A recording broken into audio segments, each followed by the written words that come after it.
Atenção, novas empresas estão deixando de operar na Rússia. O Bruno Meyer vai trazer agora ao vivo para a gente aqui dos estúdios da Jovem Pan as novidades sobre esse boicote na esfera corporativa, o que pode mexer muito no mundo da economia. Bruno?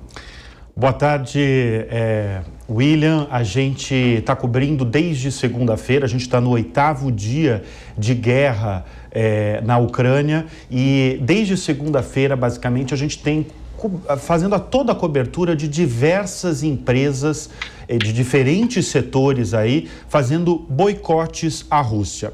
A nova delas é a IKEA, uma das maiores redes mundiais de móveis e decoração, que anunciou há poucas horas que está interrompendo as atividades na Rússia, diante da invasão do país na Ucrânia. A medida afeta cerca de 15 mil funcionários, 17 lojas e 3 fábricas de produção. Em comunicado, a companhia sueca diz, abre aspas, que a devastadora guerra na Ucrânia é uma tragédia humana. Também está resultando em sérias interrupções na cadeia de suprimentos e nas condições comerciais.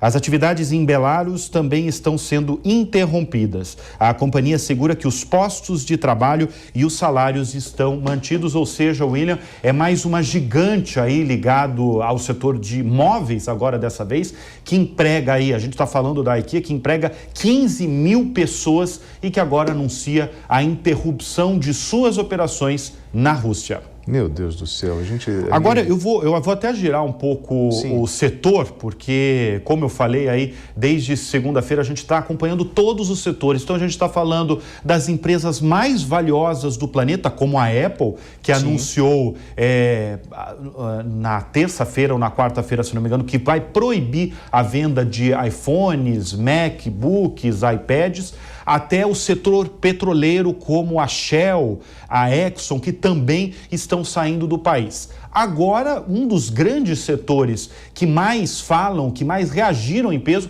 é o setor automobilístico. A Volkswagen resolveu acompanhar outras montadoras de automóveis e fechou as fábricas que mantém na Rússia. As exportações também serão interrompidas imediatamente. Antes do anúncio de hoje, a Volkswagen já havia dito que poderia fechar a principal fábrica alemã no final deste mês, porque não consegue obter peças de fornecedores na Ucrânia. Lembrando que a montadora alemã havia parado a produção na fábrica mais importante de carros elétricos na Alemanha, por falta de suprimentos causados pelo conflito. A produção em sua fábrica de veículos comerciais em Hannover, também na Alemanha, também será afetada. É sempre bom lembrar, William, que quando a gente fala de indústria automobilística, em qualquer lugar do mundo você está falando de muito dinheiro e muito emprego, muitos postos de trabalho. Por exemplo, quando a gente falava na pandemia aqui no Brasil, diversas fábricas foram fechadas no Brasil.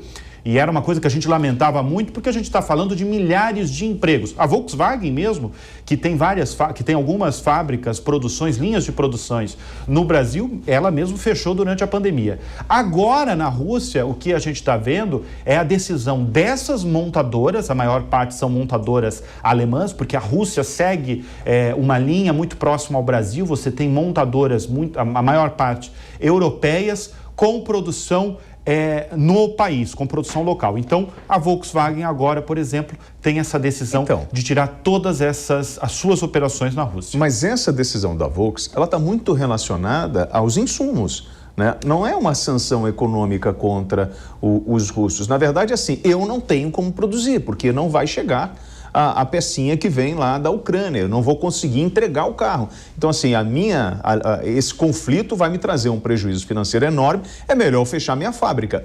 Essa foi a leitura que eu tive. No caso da Apple é diferente. Não, eu não vou vender meu produto para o russo. A Samsung, de repente, vai continuar vendendo lá. Mas no caso da montadora, é o que nós enfrentamos com aqueles componentes, né? Que já estavam em falta, né, Bruno? Em função da pandemia. Na verdade, assim, o que estava em falta do setor automobilístico são os semicondutores que fabricam os chips.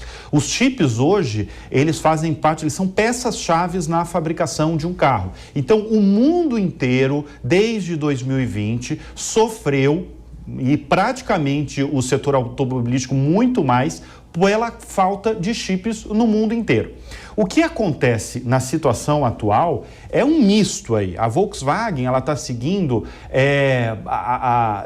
o que várias montadoras, como BMW, tem a Toyota, tem várias, Jaguar, a Honda, elas realmente suspenderam desde segunda-feira as suas operações na Rússia e em comunicado, por exemplo, a BMW fez isso, e em comunicado ela anunciou que estava saindo do país numa retaliação ao conflito na Ucrânia. Esse foi um comunicado de várias montadoras, principalmente, estou citando agora a BMW. No caso da Volkswagen, tem isso, mas assim, ela fala realmente pela questão da falta de suprimentos, né? A gente tem que lembrar, por exemplo, que a Ucrânia é uma fornecedora de muitas peças. Ela nos fornece aí os chips tão necessários hoje para a produção de um carro.